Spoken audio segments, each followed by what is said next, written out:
Sebelum menonton video selanjutnya, jangan lupa like, subscribe, dan share video ini sebanyak-banyaknya ya. Bab 64. Iya, istri Bapak hamil, tapi kandungannya lemah. Saya sarankan untuk bed rest setelah ini. Jelas dokter tersebut. Damar mengangguk mengerti. Setelahnya Damar pun masuk ke ruang IGD. Sayang, panggil Dinar, yang sudah siuman. Kamu sudah siuman, syukurlah. Damar tersenyum, mengelus lembut pucuk kepala Dinar. Kenapa aku di sini? Dinar menatap bingung sekelilingnya. Tadi kamu pingsan. Pingsan, maaf merepotkanmu, aku masih belum enak badan. Tidak, justru aku senang. Karena kamu tidak sakit. Kamu hamil. Hamil. Dinar mengerutkan keningnya. Ya Dinar, kamu hamil. Selamat ya, sahut Cindy. Aku beneran hamil. Menatap Damar dengan raut wajah tak percaya. Damar mengangguk pelan. Aku benar-benar senang. Haru Dinar memeluk Damar. Aku juga senang. Mengusap lembut punggung Dinar. Melati, kamu tidak ingin mengucapkan selamat pada kakakmu? Tegur Cindy, tidak melihat raut bahagia dari gadis itu. Selamat Kak Dinar, ujar Melati, yang sedari tadi hanya diam mematung. Terima kasih ya Melati. Dinar tersenyum sumringah. Tak berapa lama, Dinar pun diperbolehkan pulang. Gitu juga dengan Cindy dan Darwin, yang langsung meninggalkan rumah sakit. Kamu sedang memikirkan apa? Melihat Cindy yang terus melamun sepanjang perjalanan. Aku hanya merasa Melati sepertinya bukan gadis yang baik, ujar Cindy. Setelah melihat sikap aneh Melati hari ini, itu hanya pikiranmu saja. Tapi, sudahlah, aku tidak ingin membahas tentang orang lain. Sela Darwin cepat, yang sontak saja membuat Cindy terdiam. Aku ingin membahas hubunganku denganmu, sambung Darwin.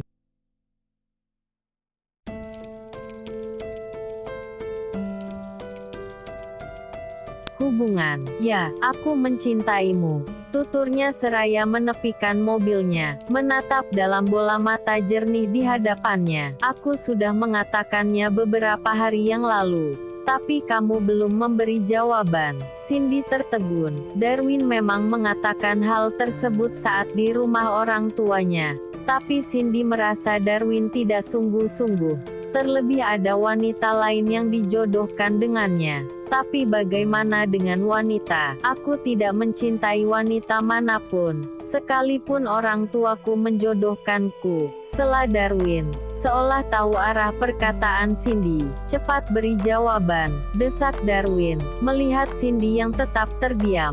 Kalau kau menolakku, aku akan menurunkanmu di sini, ancamnya kemudian. Apa harus sekejam itu?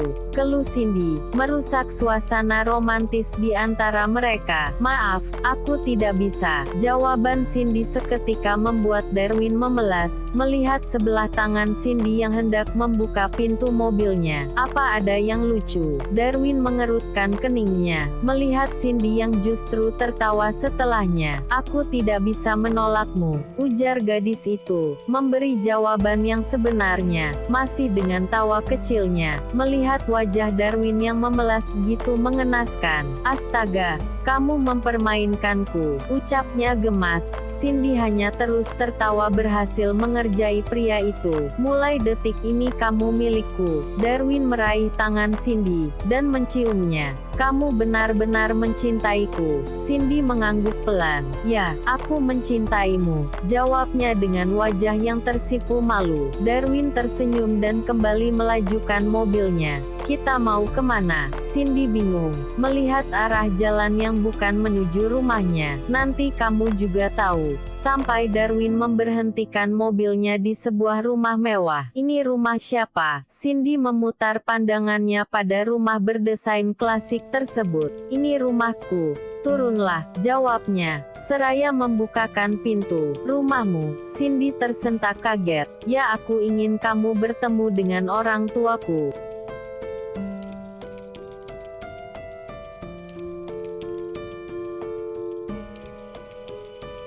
Tapi, Cindy mendadak gugup. karena Darwin membawanya ke rumah gitu mendadak. Darwin meraih tangan Cindy untuk turun dari mobil. Dengan ragu, Cindy pun mengikuti langkah Darwin, masuk ke dalam rumahnya. "Sayang, kamu sudah pulang." Suara ibu Darwin terdengar ramah menyapa. Cindy memicingkan matanya, melihat wanita paruh baya itu tengah duduk di sofa bersama seorang wanita. Cindy menghentikan langkahnya, melihat jelas jika wanita tersebut adalah wanita yang sama, yang hendak dijodohkan dengan Darwin. Darwin kembali meraih tangan Cindy, menuntunnya untuk tetap berjalan.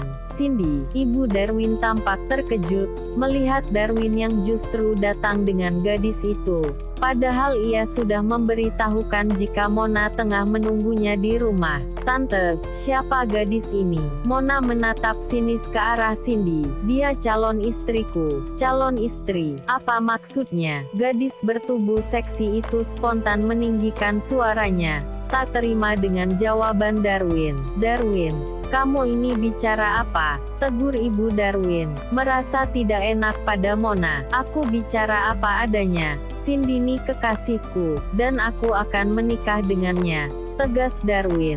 "Tante, apa-apaan ini?" Mona berdiri dari duduknya. "Mona, duduk dulu.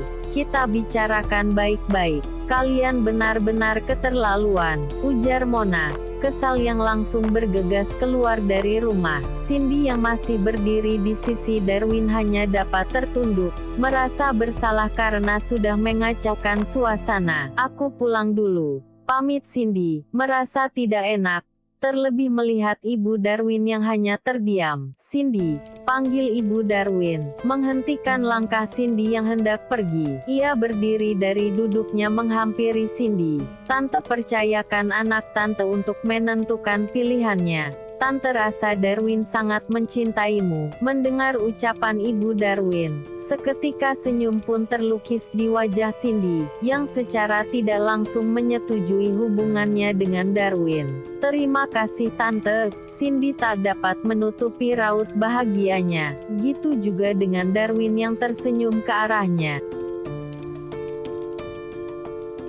"Istirahatlah." Damar merebahkan tubuh Dinar di ranjang. "Kamu lapar?" Mendengar suara perut Dinar yang keroncongan. "Ya, sepertinya ada roti di meja makan. Aku makan itu saja." "Kamu harus makan makanan yang bergizi. Aku masak makanan untukmu." "Kamu bisa masak?" tanyanya ragu. "Bisa. Kamu tunggu saja di sini." Damar keluar dari kamar, dan bergegas menuju dapur, membuatkan makanan untuk Dinar.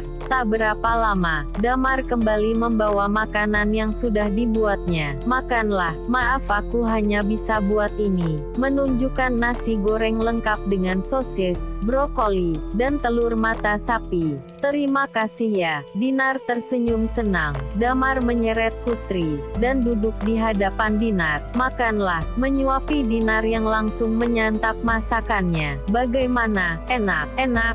Dinar tetap tersenyum, walau nasi goreng tersebut terasa asin. "Kamu tidak boleh capek. Kalau mau sesuatu hubungi aku." Damar mengelus perut Dinar khawatir, karena dokter mengatakan kandungan Dinar lemah. "Kak Dinar, ini minumannya." Melati meletakkan jus melon kesukaan Dinar di nakas. "Terima kasih ya Melati." "Melati, kamu harus benar-benar menjaga Dinar. Perlukan apa saja yang dia butuhkan," ujar Damar pada Melati, mengingat hanya gadis itu yang tinggal di rumahnya. "Ya Kak, aku akan menjaga Kak Dinar. Kamu harus bed rest. Aku tidak ingin terjadi sesuatu pada calon anak kita." Damar kembali mengingatkan, seraya mencium perut Dinar. Dinar tersenyum simpul, merasa bahagia atas perhatian Damar.